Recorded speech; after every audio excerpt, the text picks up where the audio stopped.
ভক্তপ্ৰাণ বৈষ্ণৱলৈ মই সেৱা জনাই আমি আপোনাৰ হ'বলৈ লৈ আহিছোঁ। আজি নামঘোষা পাঠ আৰু ব্যাখ্যা ভাগ নম্বৰ 192 ভাগত আমি আপোনাৰ হ'বলৈ আগবঢ়াম কলি ধৰ্ম। আহচোন এই কলি ধৰ্ম বা কি? মহাপুৰুষ শ্ৰী শ্ৰী মাধৱদেৱ গুৰুজনাই ঘোষাৰ দ্বাৰাই মনুষ্যলৈ কলিৰ ধৰ্ম কি বুলি আগবঢ়াইছে আজি আমি আগবঢ়াম। তাৰে ঘোষা নম্বৰ 564, 565 এই দুভাগ আগবঢ়াম। আপোনালোকে ভিডিঅ'টো স্ক্ৰিপ্ট নকৰাকৈ সম্পূৰ্ণকৈ চাব। চোৱাৰ অন্তত লাইক কমেণ্ট কৰি আমাক জনাব। কমেণ্ট আমাক জনাব আৰু লাইক কৰি আমাক সহায় কৰিব। লগতে যিসকলে আমাৰ এই চেনেলটো প্ৰথমবাৰৰ বাবে চাই আছে, KKM কৃষ্ণ কথা অমৃত, যাতে ছাবস্ক্ৰাইব কৰি থব। আগন্তুক ন ভিডিঅ'সমূহ তাৎক্ষণিক ৰূপে পাহৰি তেন্তে আগবাঢ়িব। কলিৰ ধৰ্ম।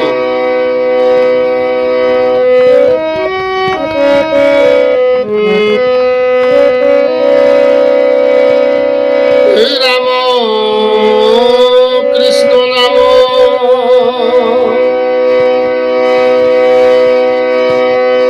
ভকতৰ নৱনিধি,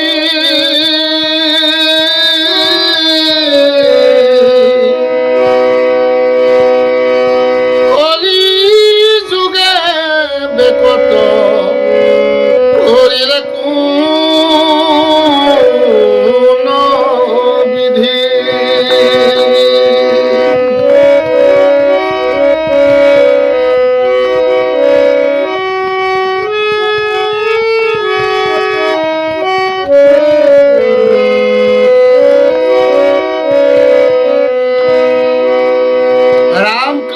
নাম ভকতৰ নৱনিধি, কলি যুগে বেকত কৰিলে কোন বিধি।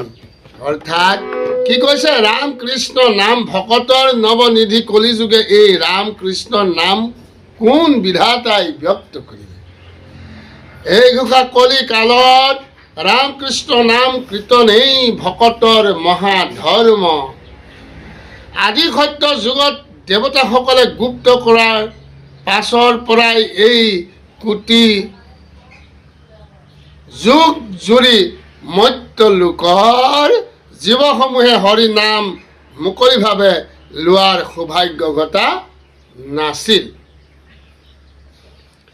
কোনো তত্ত্বদৰ্শী যোগী জ্ঞানী মহৰ্ষিসকলে তত্ত্বৰূপেহে নাম স্মৰণ নাম বস্তুক জানিছিল।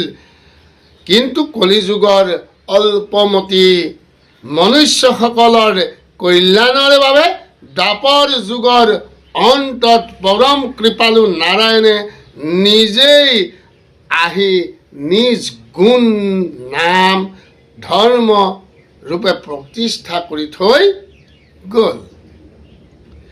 পুনৰ এই ঘোৰ কলি যুগৰ কৃপালু গুৰু শ্ৰীমন্ত শংকৰে ভকতি ভাণ্ডাৰৰ কপাট খুলি স্ত্ৰী শুদ্ধ অন্তঃচাণ্ডালসকলেও ধৰিব পৰাকৈ হৰি নাম মহাধৰ্ম প্ৰচাৰ কৰি গ'ল। যুগ যুগৰ পাছত কলিৰ ভকতে মুক্তভাৱে হৰিনাম কীৰ্তন কৰিবলৈ সুবিধা পোৱাৰ বাবে পৰম আনন্দ লাভ কৰিলে। যেনেদৰে কোনো লোকে হেৰুৱা ধন পুনৰ লাভ কৰিলে নৱনিধি বা নতুন সম্পত্তি পালো বুলি আনন্দ উৎফুল্লিত হয়, ঠিক সেইদৰে কলিৰ ভক্তসকলেও কোন বিধাতাৰ কৃপাত এনে মধুময় হৰিনাম পালো বুলি আনন্দ কৰে। এই ঘোষা মহাপুৰুষ জনাই কলিৰ লোকৰ ভাগ্যৰ মহিমা গণনা কৰি আনন্দত উৎফুল্লিত হৈ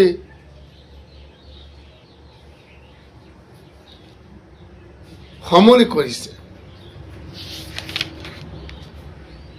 কৃষ্ণ। আমি এতিয়া ঘোষা নম্বৰ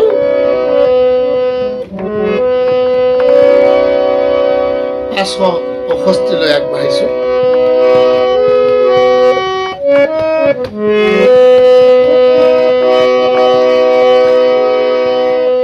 ধন্য ধন্য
জন্ম লোৱা লোকসকল মহাধন্যবান, মহাভাগ্যৱান, কিয়নো এই যুগৰ সকলো ধৰ্মকে কাটি কৰি থৈ ৰাম নামেই আগস্থান ললে।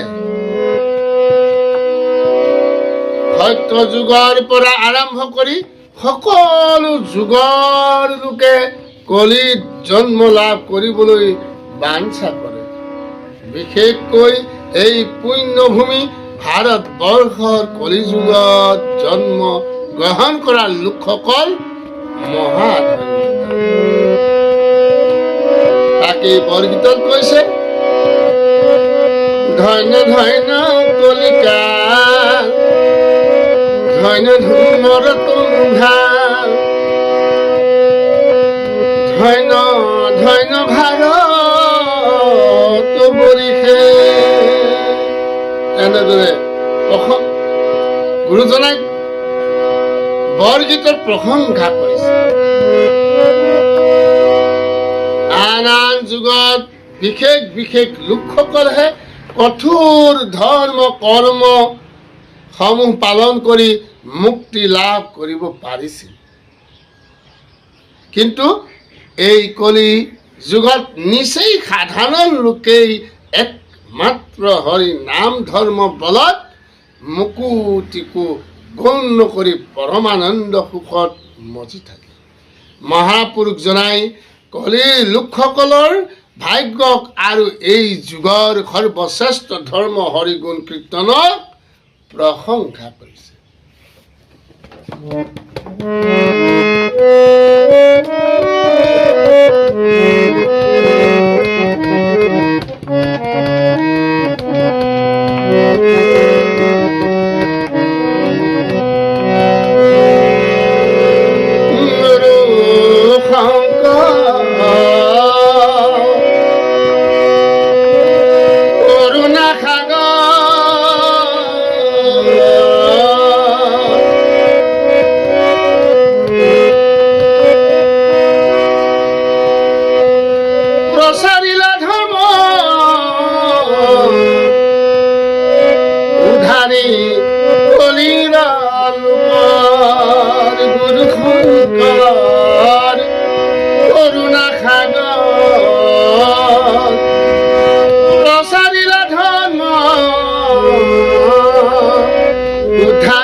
Hooray!